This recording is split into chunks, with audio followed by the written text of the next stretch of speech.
and welcome to the tutorial. Today I'll cover how exactly I set about designing my towers and some basic ideologies that will help you design your own. First, I'd like to talk about colors. Accent colors in towers. You are not limited by anything. Aesthetically, it's common to go with one accent color on a dark or light base. You can go with multiple if you like the look of them. There is also no limits of which colors you can use. These are some of the ones I find works best, but you can use anything you'd like. There's no limitation on what colors are supposed to mean in buildings at all. Coming over to palettes, generally I use either a dark one or a light one when it comes to buildings. And you'll notice there's wood in the light one, and that's because I don't consider wood an accent color. It's just very aesthetically pleasing if you're going for a more utopian and environmental feel. Dark is usually dystopian. Lots of cyberpunk buildings are made using a darker palette, while a lot of more mirror's edge utopian buildings are made using lighter palettes. Generally, if you're going for a happier, a more uplifting futuristic feel, lighter, and a more grim or grungy, dimmer feel, if you go with black. It's important to remember that these are not limitations, just suggestions. Generally they help with aesthetic taste, but if you feel that you could slot something in and it might look good, but it doesn't quite follow these, then do it anyway. Remember, this is Minecraft and you can remove things if you don't like them on the fly. Important to note when choosing where to build your skyscraper is context. If it's next to taller buildings, it won't look as tall as if it's only next to smaller buildings. You'll also want to consider the foundation. You want flat ground generally, but don't feel you have to start on a very flat terrain. Many buildings don't in real life, and you can elevate the terrain around it to have buildings starting at different heights. For instance, this starts lower than this one. Consider where the sun is if you're using shaders and it's not directly overhead. The sun in this instance is this way, so most of the details that I need to be lit by sunlight or want to be more visible, I'll have on this face of the tower. If you're planning interiors, it's also important to consider the light, as it will not come through windows on the side not facing the sun. Self-explanatory, but it's important to remember nonetheless. Consider where the entrance points will be. Towers usually have more than one entrance point, especially in real life with underground parking and such. But in this case, there's an elevated street portion here, which I'll have a main entrance on. Towers generally start with a base or lower, larger portion to them. This is more of a public hub that they'll have, or it may be shopping centers, those kinds of things. These usually don't exceed more than 4 stories at a time, but you can go higher if it looks better or if it suits more to your needs. For instance, this tower here, you'll notice that the base is only 2 stories and it looks different and is very discernible from the tower above it. When beginning to outline your base for your tower, remember to keep it away from the street edge to start with, as you'll usually build out in front when you build a facade. To explain this, I'll explain the different layers. Starting a few blocks inwards, to whichever you think will work best for you, you build an inner structure, or a basic outline of the shape of your tower. In this case, it's just a corner. For instance, if I wanted to make it more modern, I'd build geometric shapes that highlight certain parts of the building. If you feel a window is too big and it looks unrealistic, you can divide it in half and it will still look good. If you find your window is an even number of blocks and there are 2 in the center, you can divide them like this. Or if that doesn't quite look the way you want, you can divide them from the edges instead with a symmetrical shape. And that may look better for what you want. Building 2 facades off of a corner can sometimes leave you with a gap, like this, and you can just fill it in, and it gives you that modern square that you were going for. But if you don't like the look of asymmetrical shapes, rather than destroying, I tend to expand on the original shape. There's no limit to really how high it is, except for if you plan on going inside the building, it shouldn't be smaller than 2 blocks. You can outline the entirety of your base first if you'd like. However, don't be concerned about different shapes that might come off the top, because they can sit on a wider base. Having a basic square is perfectly fine. You can change the shape of it later, and you can build on top with different shapes.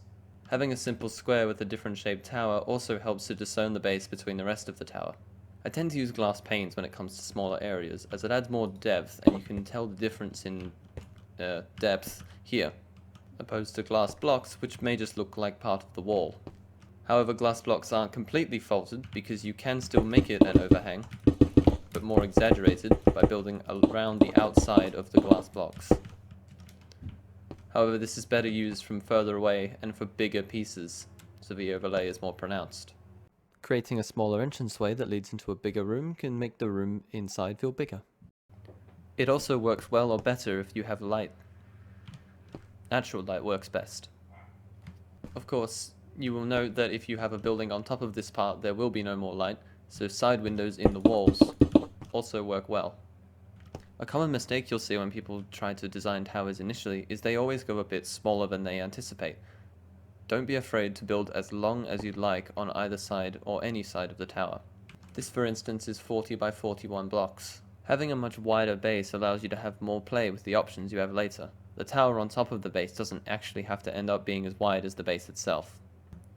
A very useful tool to note when building floors, especially really long ones, is the fill tool. If you already know how to use this, you can skip ahead, but I'll give a brief demonstration of it here. Pressing / on your keyboard will open up the command prompt. From there, you can type fill, press a space, and then you can press tab on your keyboard 3 times to get the coordinates of the block you're looking at. These coordinates are the first point of the cube you'll be drawing with the fill tool. You can press Ctrl A to highlight it all and then Ctrl C to copy it. Apply to the other point of the area you want to fill in with blocks. Look at it to get the coordinates right. Paste your previous fill command in, put another space, and tab 3 more times for these new coordinates. After that, you can type in the block you want to set. In this case, I'll be using polished andesite. You can use tab here to autofill it. Press enter, and it will fill in your floor. Sometimes you might want to use slabs. Usually, when you use a slab, it'll put it by default on the lower half of the block. This isn't useful if you're building on top of it though, because blocks will float. To get it on the top half of the block, you can simply put open square bracket, type, and then what type you want it to be. Bottom, double, or top. In this case, I'll type top, close the bracket, and we'll place it on the top half of the block where we can now place blocks on again. You may find that a side of your building will end up looking very repetitive and boring. If this is the case, you can change it up using these different tips. Don't be afraid to fill in windows, as you won't need this many all the time. Giving some walls will break up the pattern. You can also be sure to variate textures. Instead of using a polished andesite wall like the cap and base, I've just used stone. This is where facades come in. Facade will be a block or 2 off of what you want, and you can build however you like in different patterns. If you've chosen an accent color, you can include this in the facade too, and it will definitely stand out. Be careful not to use this too much though, as it won't become an accent, and it will look more like the base color of the building. You can build as much facade as you'd like. You don't actually have to have the interior of the building structure showing. You can get as creative as you want with the shapes with a facade. There's lots of possibilities for it. And if it looks too flat on one side, you can always build more outwards. This is why I like to start further inwards on my building site, so I have lots of options to change it later. When you're happy with the size and look of your base, you can begin to build upwards. Skyscrapers are usually divided into different segments, and these aren't always discernible, but it's good to be able to. As you can see with this tower, the internal structure is very simple. It's just a floor on top of another floor, but the facade on the outside comes out several blocks, and there are different pieces or rectangles that you can tell the difference between. Don't worry about the facade at first if you don't want to. You can always just build the internal structure and add the facade at the end. However, when I choose to start building, I usually end up choosing to focus on a very small part at a time and then spread that across the rest of the design. When building window segments, you don't actually have to make them as high as the floors. This is not the height of one floor, but several. The floors will be on the inside of the window and won't have to protrude on the outside if you don't want them to. However, if you intend to add extra onto the top of these, such as simple shapes, then you want to make sure that the pieces that go horizontally across these shapes line up with the floor on the inside. In this case, the floor will be this high, and it will line up with the piece on the outside. This way you don't get pieces blocking the vision between the different windows. If you notice holes like these because the floor and the facade intrude on the block of glass, you can replace it with either the floor or the piece here, and it will be a bit smoother. Although this is a diagonal wall, sometimes I like to keep the shapes looking much smoother rather than jagged. In this case, I bring it out to the furthest piece and copy the shape out further. Often with these large C shapes, you'll have walls inside them that won't look like the rest of it. This can be done with your accent color, and you just place it on the innermost edge of the C shape. This is a very specific example, but you'll notice that in modern buildings these happen a lot. Because this is such a large object sitting on nothing, the underneath will have to be made more of wall than it is of windows, as windows aren't very sound. This is not really relevant in Minecraft because physics don't apply, but it does look more realistic if you're going for that kind of aesthetic. Remember that you can constantly vary textures all the time. For instance, this may be repetitive, so you can swap it out for something else. I've built an internal structure here, but I want to continue the facade across it. Leaving a gap between the two so you can tell them apart is very important. Usually you'd start on a wall instead of starting on a window. This also applies to ending it. Try and line up the different heights of your facades with each other. It will look more tame this way. If it looks a bit boring, or if you don't end up liking it, you can always keep these the same, because it's important to have the symmetry or continuity of lines. But you can end up changing things that it's not connected to, such as the faraway edges.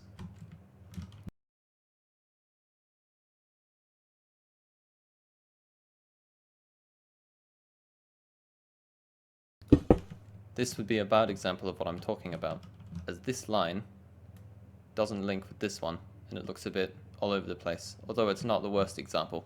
Sometimes using single blocks and diagonals can look a bit jagged because only the corners connect them, so you can always do another line identical underneath it, and it might make it look a bit smoother. You'll notice that what I've done here is this floor is 3 blocks high, and this one, if it were to also be 3 blocks high, would have its roofline entering this window here. This is a common problem if you start with a facade instead of an internal structure. However, for this example, an easy solution is to build the floor at the same height, look at the facade on the outside, and just make sure the floor isn't visible. This can still work no matter what the facade is. You'll really have to use your aesthetic taste to make it appear the way you want. If you're happy with how your floors begin to look, you can clone them up higher to see what they look like when they're in tandem. To do this, you press F3 on your keyboard and it will bring up the F3 menu. By looking under block and chunk, you can see facing, and this tells you the direction you're looking in. This is important for cloning because the computer clones based on the northwest corner. This will make sense in a moment. Find where you look north, then find where you look west, and then go to the northwest corner of your build, in this case the facade here. Make sure that the northwestmost corner where you found it includes all the blocks you'd like to copy when you look up and down. Press slash to open up the command console again, then type clone. Press tab 3 times and it will give you the coordinates of the block, much like the fill command. Control A to select it all, then Control C to copy it. If this error occurs, it means that what you've built is overlapping with where you're trying to put your building again. To fix this, try pasting it in a different location. It's usually just higher or lower. Now head to the opposite corner of your cloning piece and place another block.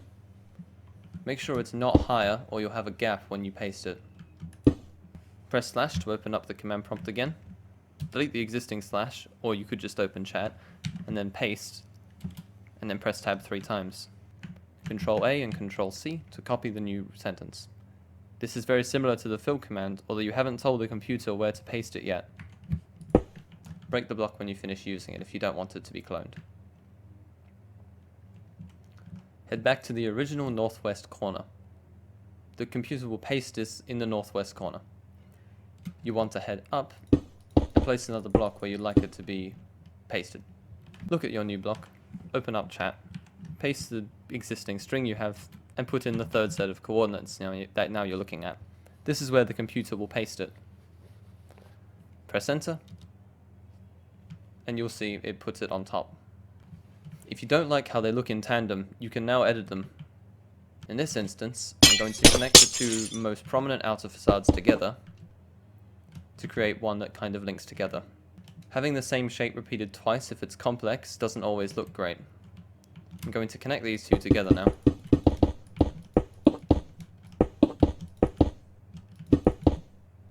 like so. Asymmetry won't always look good. In this case, there's 3 blocks and 4 blocks in these gaps. Best way to do this is to move the top one down 1. Note that the most prominent lines follow each other. This is a good principle you want to follow if you want things to look good with angles. Accent colors are often used individually and not in patterns. In this case, this looks a bit like a pattern, so I'm going to change it. You can do variations of this principle if you don't like the look of it. Towers often get narrower as they go up, but you don't have to follow this with cyberpunk buildings especially. Large pieces that protrude off the edges of buildings can often look very futuristic and geometrically pleasing.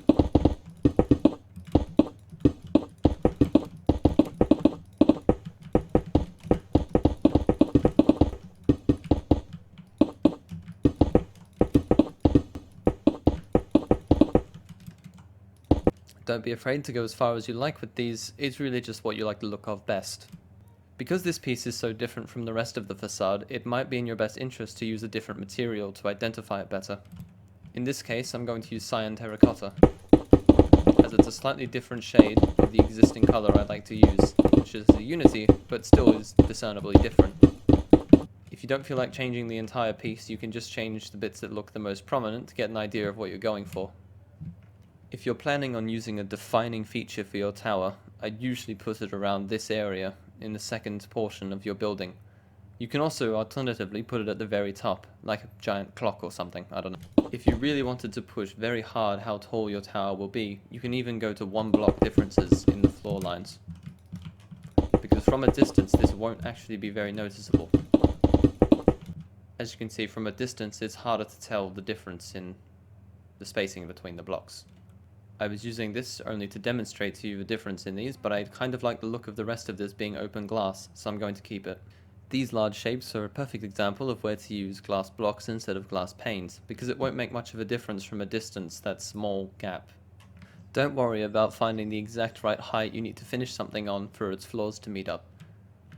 It's not always important, because a good way of breaking up different areas and towers is by creating a buffer, which is usually just flat and simple. Something that allows you to tell the difference between 2 floors just by being there and not actually being any feature part of the tower. A simple line should do the trick in most cases. Another method of filling things up high where there are no blocks to relate to is by using just the floor level of your fill. This is just the length of this white beam here, except now I'll change the Y value manually to be a bit higher. Of course, remember to actually put in the block you want.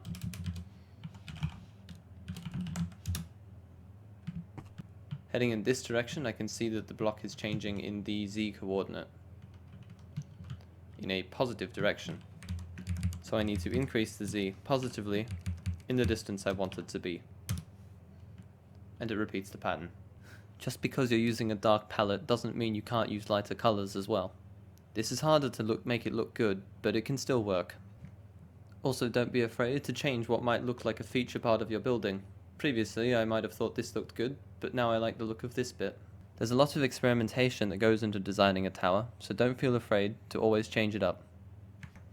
This top piece, I think, will mark the top of the tower, or at least the 3rd segment. After the 1st and 2nd segment, the 3rd segment will often look a lot smaller than the rest of it, in surface area alone. This isn't a mandatory, and I often don't actually use this rule, but it can look quite good. If you want a more general idea of what your tower might end up looking like in 3 dimensions rather than one side, you can just fill in a temporary wall, if it helps. If you end up having large open areas with no visual interest, you can always add something else into it. Choose a different texture, and create a shape that might clip some of the existing geometry. This is always a good opportunity to add your accent color, and a common shape I tend to use looks something like that.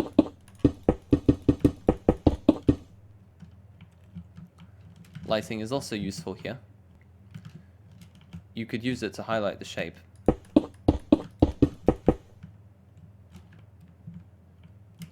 Another common trick with lighting is to actually hide the light bulbs. Place them out of view, and then cover them with glass. You end up with something that looks a bit like that. I ended up making the lights a little bigger. I want the design to hold a certain unity throughout the rest of the entire building. For this, the white may look prominent on the front, but I might include a similar pattern on this side. As you can see, it's smaller than the actual prominent feature, but it ties the building together nicely. I often find I build on these temporary walls, and end up making it really the internal structure of the building, which is homage to a saying, the most permanent solutions are often temporary fixes. A quick note on building taller towers is if you start in a custom world where the wire level is 1 as the floor, then you can begin to build your tower all the way up to the maximum 256 blocks high. Because there's only a 1 block difference from the outermost edge to the inside wall, I'm going to use glass panes here instead of glass, to add more depth. Putting blocks behind the glass may also be visually appealing if you're not planning on doing an interior, because it makes it darker, and you won't see the empty hollow inside of the building. Accent colors won't often be protruding parts of the building, but rather recolorations of existing parts. Don't feel afraid if you work on one part for too long. You can always switch around and work on another part of your building at any point. You don't want to burn yourself out. Diagonal shapes can be beneficial in a lot of square-looking buildings. It nicely breaks it up. You'll see down there and up there are 2 adjacent diagonal parts. Using music as inspiration can be very helpful when building. It sets a tone. This is the song I used while designing this tower. The music you hear in most of my tower showcases are usually the soundtracks I listen to while designing the actual tower. If music isn't quite your inspiration, then you can choose something else like an artwork or other form of media. After a repeated sequence of building, it's often important to put a roof line or edge to it to unify the one piece together. This can be a couple blocks bigger than a normal single block line. Here the wall color is too similar to this feature I like on the outside, so I'm going to change the wall color opposed to the feature itself. Much better. You can experiment with this as much as you like. If you need a better idea of what the lights look like on your tower, you can always set it to nighttime. A common time I like to use is 12,500 because it looks like dusk right before it gets dark. This is also the time I used in my shader pack for the showcasing of frame, as the sky color nicely complemented the colors of the tower itself. A quick way to fill in many floors at once is to fill in one floor, press the up arrow on your keyboard, and change the wire value by the amount of blocks you'd like the next floor to be up. You can repeat this over and over again, and it will place it again above the next floor. Remember that this is a creative intuition. It's whatever you feel works best for you. These are just some general pointers and design principles that might help you if you're stuck. If you found this helpful and have designed your own tower, be sure to share it with me, as I may showcase it myself for you. The email address you can send it to is architecturerequest11@gmail.com. Good luck, and remember to enjoy yourself.